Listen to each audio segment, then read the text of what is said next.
Delhi high court में एक ऐसा मामला सामने आया है जिसने न सिर्फ कानून की सीमाओं को परखा बल्कि शादी, सहमति और नाबालिग के अधिकारों को लेकर एक महत्वपूर्ण बहस भी खड़ी कर दी। मामला साल 2023 में दर्ज हुए एक घरेलू हिंसा केस का है, लेकिन पुलिस जांच के दौरान खुलासा हुआ कि जिस वक्त महिला की शादी हुई थी वह सिर्फ 16 साल 5 महीने की थी। इसी तथ्य ने पूरे केस का रुख बदल दिया और एफआईआर में पॉक्सो एक्ट और बाल विवाह निषेध कानून की धाराएं जोड़ दी गई। इसके खिलाफ आरोपी पति हाईकोर्ट पहुंचा और एफआईआर रद्द करने की मांग की। सुनवाई के दौरान शिकायतकर्ता पत्नी भी अपने बच्चे के साथ अदालत में पेश हुई और उसने कोर्ट से कहा वह नाबालिग थी, लेकिन उसने अपने पति के साथ सहमति से यौन संबंध बनाए। उसके मुताबिक यह यौन उत्पीड़न नहीं था और दोनों अब साथ रहते हैं, इसलिए इस केस को बंद कर दिया जाए। लेकिन अदालत ने उसके इस तर्क को पूरे कठोरता के साथ खारिज कर दिया। जस्टिस संजीव नरूला की बेंच ने साफ कहा, कानून नाबालिग की सहमति को सहमति नहीं मानता, चाहे संबंध सहमति से बने हो या नहीं। यदि लड़की की उम्र 18 साल से कम है तो हर शारीरिक संबंध कानून की नजर में अपराध है। अदालत ने आगे कहा, विवाह को वैध ठहराने के लिए दोनों का बालिग होना अनिवार्य शर्त है।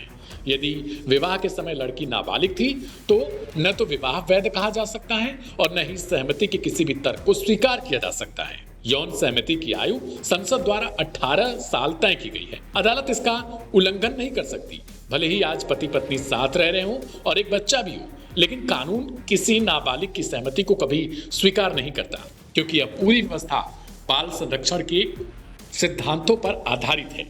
अब सवाल है, आखिर कानून क्या कहता है?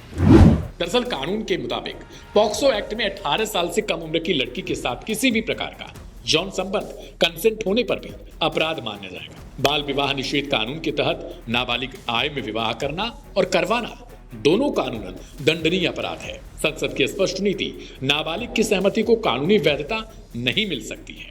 पूरे मामले पर गौर करें तो साल 2023 में महिला ने पति और ससुराल वालों पर घरेलू हिंसा की शिकायत दर्ज कराई थी।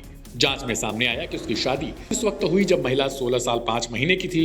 उसी आधार पर पुलिस ने पॉक्सो और बाल विवाह कानून की गंभीर धाराएं जोड़ दी।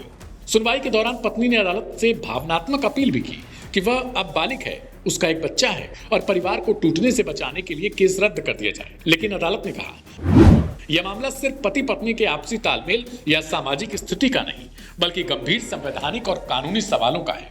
यदि इस मामले में एफआईआर रद्द भी कर दी जाती है तो इससे पूरे पॉक्सो ढांचे को कमजोर संदेश जाएगा, क्योंकि कानून का उद्देश्य ही नाबालिगों की सुरक्षा है। कानून के सामने नाबालिग की सहमति का कोई अर्थ ही नहीं। अंत में अदालत ने पति की याचिका को खारिज कर दिया। इस फैसले ने एक बार फिर यह स्पष्ट कर दिया कि भारत में नाबालिग विवाह और उससे जुड़े यौन संबंध दोनों गंभीर अपराध हैं और प्रेम, सहमति, सामाजिक दबाव, इनमें से कोई भी तत्व कानून की सीमा को पार नहीं कर सकता।